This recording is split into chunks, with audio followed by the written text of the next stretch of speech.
Assalamualaikum warahmatullahi wabarakatuh.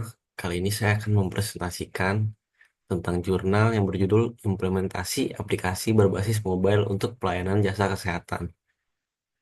Di sini saya akan menjelaskan tentang abstrak terlebih dahulu yang berisi latar belakang, menjelaskan masalah pada sistem antrian dan informasi pelayanan kesehatan di Puskesmas Karanggampel yang masih manual dan kurang efektif, dan juga mempunyai tujuan membuat aplikasi berbasis mobile untuk menyediakan informasi jadwal dokter, pendaftaran online, riwayat pemeriksaan pasien, surat rujukan online, dan juga pemanggilan ambulans.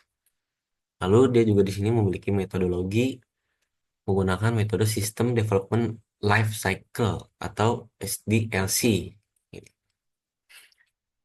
Lalu memiliki hasil sistem yang dihasilkan menunjukkan tingkat kelayakan sebesar 80%, menandakan aplikasi ini layak digunakan.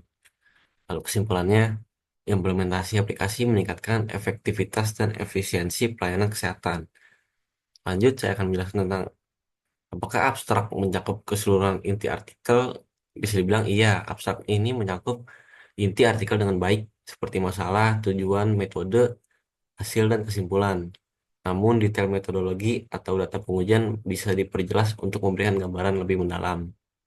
Lalu yang kedua, komponen dalam latar belakang artikel.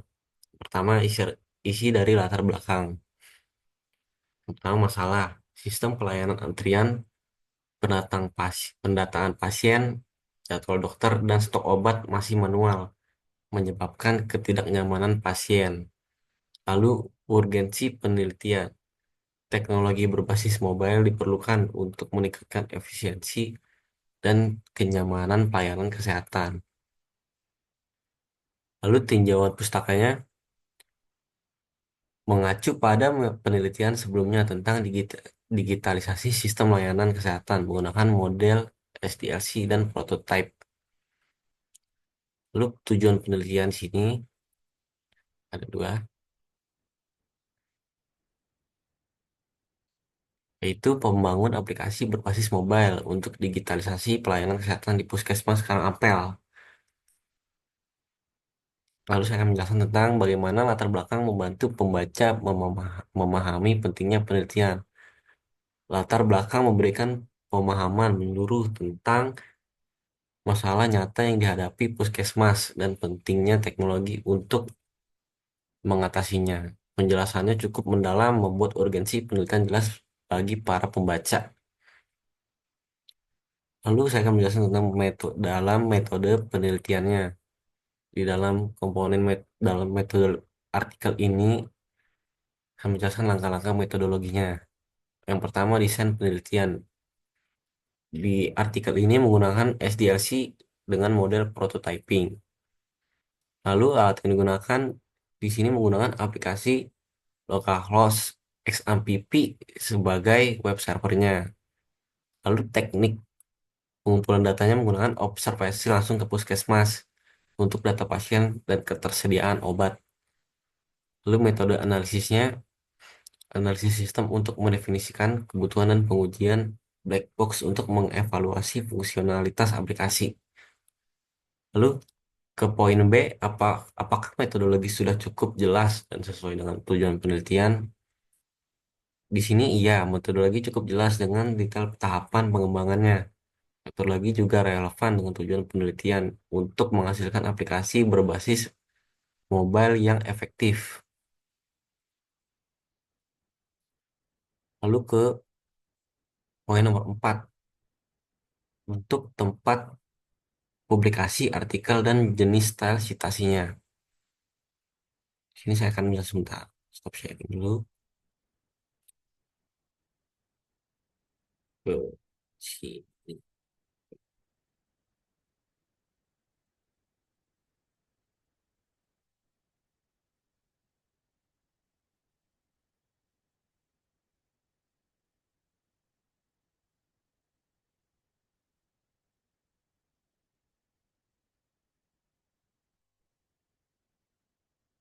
Nah, di sini untuk tempat publikasi artikel dan jenis style citasi yang dipakai, dia memakai jurnal yang bernama Jurnal Informatika, Jurnal Pengembangan IT, atau inisialnya JPIT.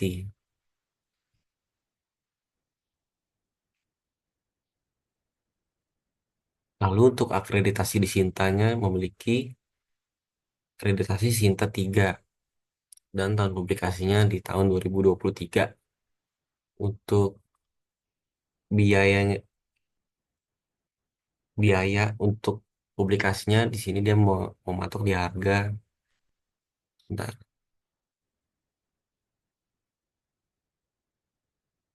di harga 500.000 rupiah.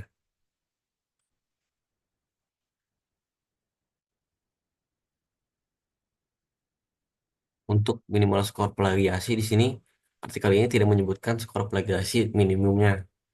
Lalu style citasi yang digunakan, artikel ini menggunakan style citasi IAAA atau IEEE yang umum di dalam publikasi teknis dan ilmiah dan menggunakan 15 referensi.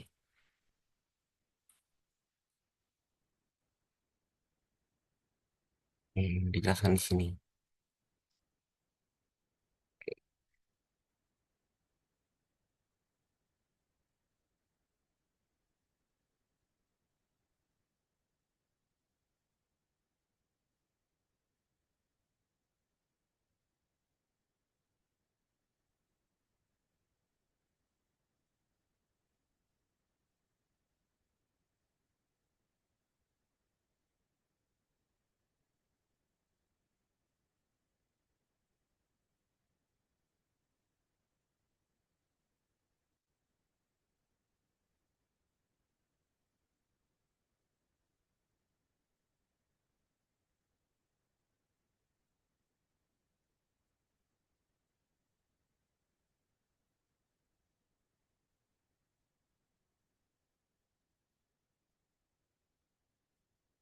Poin perbandingan artikel dengan artikel yang lain, di sini saya tidak ada artikel saya sendiri, tapi saya melainkan ada artikel dari Jurnal Informatika Pengembangan IT juga yang berjudul Penerapan TUI Application Programming Interface API pada sistem IoT Monitoring Suhu Ruang Server.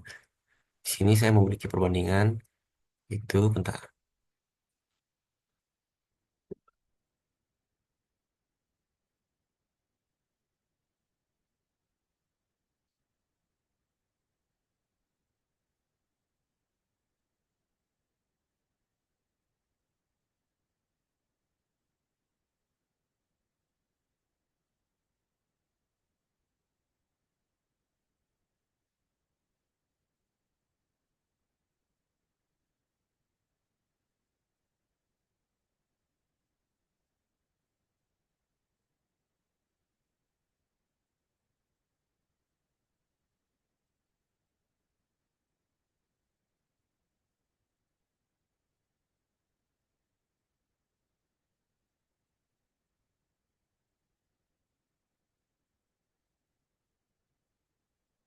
Ini saya memiliki poin untuk perbandingan artikel yang pertama implementasi mobile aplikasi untuk pelayanan jasa kesehatan dan juga artikel kedua penerapan TUIA API pada sistem IoT monitoring suhu ruang server.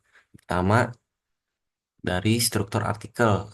Dari artikel pertama memiliki struktur standar, pendahuluan, metode, hasil, dan pembahasan, kesimpulan, dan daftar pustaka. Lalu di artikel kedua yang ini sama mengikuti struktur ilmiah standar juga. Lalu untuk topik dan fokus penelitiannya, di yang artikel pertama memiliki digitalisasi layanan kesehatan berbasis mobile untuk puskesmas. Namun yang di artikel kedua ini memiliki topik pemanfaatan API TUIA untuk monitoring suhu server berbasis IoT. Lalu ke metode penelitiannya,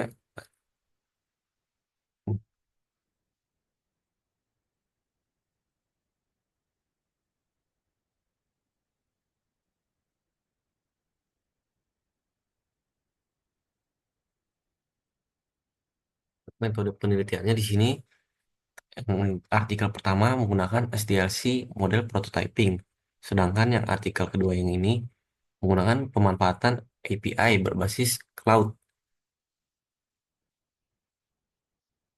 berbasis cloud dan bahasa pemrograman PHP.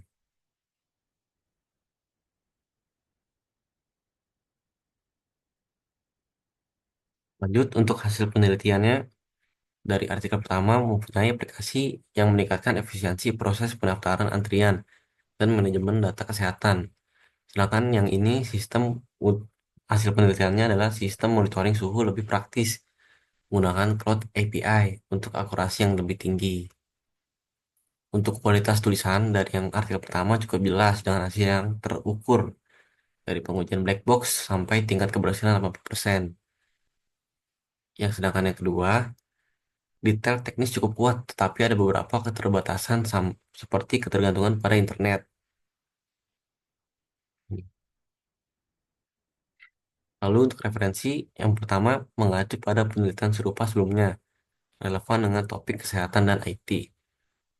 Untuk artikel kedua, mengacu pada referensi teknis dan relevan dengan penelitian berbasis IoT atau Internet of Things.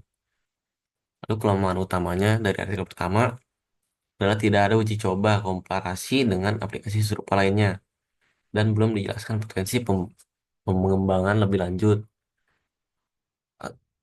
Sedangkan yang artikel kedua, sistem hanya dapat bekerja dengan koneksi internet dan API itu ya, tanpa opsi offline.